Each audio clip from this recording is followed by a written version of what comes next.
नमस्कार दोस्तों, हमारी आज की कहानी का नाम है परीक्षा। रिया, कब से तुम्हारा फ़ोन बज रहा है? इसे बंद करो। मेरी नींद खराब हो गई।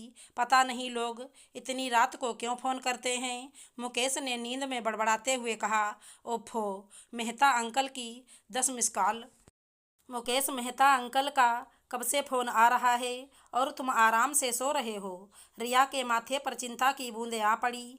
मुकेश ने अनसुना कर तकिया से अपना चेहरा छुपा लिया।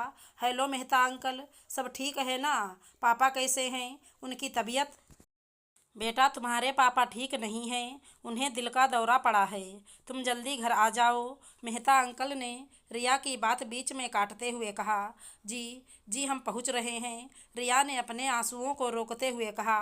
मुकेश मुकेश, जल्दी उठो। पापा को हार्ट अटैक आया है। वो तकलीफ में हैं। तुम जल्दी गाड़ी निकालो। मैं कपड़े बदल कर आ रही हूँ। रिया आनन फानन में अपने कपड़े निकालने लगी। रिया, कल सुबह की मेरी मुंबई की फ़्लाइट है। मैं कब सोऊंगा तो कब जाऊंगा? वैसे भी पापा को अस्पताल ही तो ले जाना है और वहाँ उनकी देखभाल के लिए डॉक्टर हैं। हमारा क्या काम? तुम कल सुबह चली जाना। मुकेश ने बड़ी आसानी से अपना पलड़ा झाड़ चादर तान कर सो गया।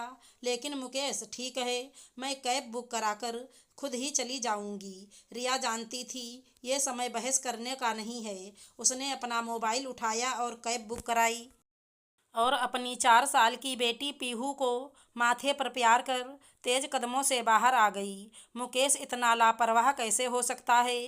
क्या पापा उसके कुछ नहीं लगते? उसका मुंबई जाना पापा से ज़्यादा ज़रूरी है। घर में गाड़ी होते हुए भी अपनी बीबी को इतनी रात को अकेले भेजना कहाँ की समझदारी है? रिया का दिल और दिमाग ख्यालों में गुम था। उसे चिंता के साथ साथ बहुत डर लग रहा था। जैसे ही वो घर पहुंची, उसने देखा उसके पापा बेहोश पड़े हैं। इक्का दुक्का पड़ोसी भी उसके ही आने का इंतजार कर रहे हैं। रिया ने तुरंत पापा को अस्पताल पहुंचाया। जल्दबाजी में वो पैसे लेना भी भूल गई थी।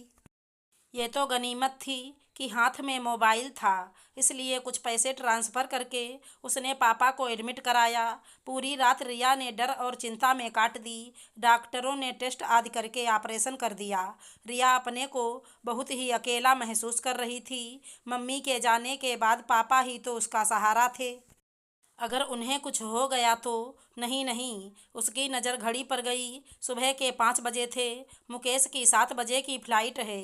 अब तक तो वो उठ चुका होगा, पर उसने एक बार भी फ़ोन करना उचित नहीं समझा। एक बार भी नहीं पूछा कि पापा कैसे हैं, तुम्हें पैसे आदि की ज़रूरत तो नहीं? एक्सक्यूज मी, डॉक्टर की आवाज़ से रिया की तंद्रा टूटी। हाँ जी डॉक्टर, पापा कैसे हैं? वो ठीक तो हैं ना? रिया, तुम्हारे पापा का ऑपरेशन सफल हुआ, लेकिन अभी उन्हें होश नहीं आया। होश में आते ही उनके कुछ टेस्ट के बाद 1-2 दिन में तुम उन्हें घर ले जा सकती हो। और ये दवाई की लिस्ट है। जी शुक्रिया डॉक्टर, कहकर दवाई लेने गई। लेकिन तभी उसे ध्यान आया कि उसके अकाउंट में पैसे नहीं हैं। इसलिए वो घर की तरफ रवाना हुई। माँ जी, मुकेश चले गए और पीहू कैसी है? रिया ने अपनी सासू माँ से पूछा। बेचारा मुकेश सुबह सुबह भूखा प्यासा ही चला गया। मुझे मालूम होता तो मैं जल्दी उठ जाती। और पीहू भी सुबह से तुम्हारे नाम की रट लगाए हुए है। अब तुम आ गई हो तो उसे संभालो और नाश्ते की तैयारी करो। तब तक मैं मंदिर होकर आती हूँ। माँ जी ने गुस्से में जैसे अपना फरमान सुनाया। पर माँ जी, मुझे वापस अस्पताल जाना है। पापा का ऑपरेशन तो हो गया, लेकिन अभी उन्हें होश नहीं आया। वो तो मैं उनकी दवाई के लिए कुछ पैसों की ज़रूरत थी, इसलिए वहीं लेने आई हूँ। रिया ने मासूम सी पीहू को गोद में बिठाकर दूध पिलाते हुए कहा। मतलब आज की पूजा और नाश्ता मेरे नसीब में नहीं, और ऊपर से सारा दिन इस शैतान की तीमारदारी भी। माँ जी ने मुंह बिचकाते हुए कहा। और पैसों के नाम से उनका मुंह कसैला हो गया। ठीक है, लेकिन 1-आध घंटा तो रुक ही सकती हो। वैसे वापस कितने बजे आओगी? माँ जी, वापसी का तो पता नहीं। जैसे ही पापा ठीक हो जाएंगे, मैं 10 मिनट के लिए मंदिर से आती हूँ, तुम फिर चली जाना। रिया की बात बीच में काटते हुए माँ जी बोलीं। तभी अचानक माँ जी के चीखने की आवाज़ आई। रिया भाग कर बाहर जाती है तो देखती है माँ जी सीढ़ियों से नीचे गिर गई हैं। उसने तुरंत उन्हें उठाने की कोशिश की, लेकिन शायद ज़्यादा चोट लगी थी। उसने फटाफट कैब बुक कराकर माँ जी को अस्पताल पहुंचाया। पापा के साथ साथ माँ जी और छोटी सी पीहू को संभालना। उसने तुरंत मुकेश को फ़ोन किया, पर हर बार मुकेश ने फ़ोन काट दिया। माँ जी के पैर में प्लास्टर लग गया। पापा को भी होश आ गया था। रिया के ये 2 दिन बहुत ही मुश्किल भरे थे, फिर भी उसने हिम्मत ना हारी। लेकिन एक और समस्या पैसों की खड़ी हो गई थी। रिया के सभी पैसे लगभग ख़त्म हो गए थे। उसने मुकेश को फ़ोन के साथ मैसेज भी किया, पर उसने एक भी मैसेज का जवाब नहीं दिया। लेकिन पापा उसकी मनोस्थिति समझ चुके थे। उन्होंने उसे अपने कार्ड का पिन नंबर बताते हुए प्रयोग करने के लिए मना लिया। डॉक्टर ने रिया के पापा और माँ जी दोनों को छुट्टी तो दे दी, लेकिन रिया के लिए यह घड़ी किसी परीक्षा से कम नहीं थी। ना तो माँ जी को वो इस हालत में अकेला छोड़ सकती थी, और ना ही अपने पापा को। दोनों को ही आराम के साथ साथ खान पान और उचित देखभाल की ज़रूरत थी। लेकिन समय तो उसका इम्तहान ले रहा था कि वो किसका साथ देगी।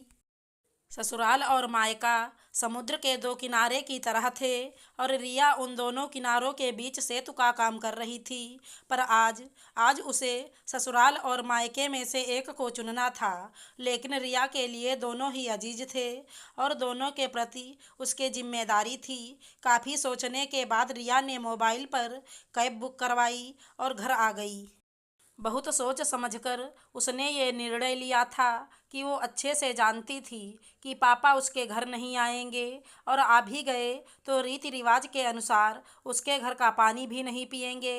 और माँ जी भी पापा की देखभाल और खाने पीने को लेकर उसे टोकती रहेंगी। इसलिए वो माँ जी को अपने मायके ले आई। पापा के साथ साथ उनकी भी देखभाल करती। अब उसे 2 चक्कियों के बीच पिसना नहीं पड़ा, और ना ही दोनों में से किसी एक को चुनना पड़ा। मुकेश यदि इकलौता बेटा है, तो वो भी तो अपने पापा की इकलौती बेटी है।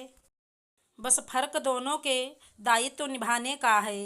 वो बेटी और बहू दोनों के फर्ज निभा रही है, जबकि मुकेश वो ना तो अच्छा बेटा बन पाया और ना ही दामाद। आशा करती हूँ हमारी कहानी अच्छी लगी होगी। धन्यवाद दोस्तों।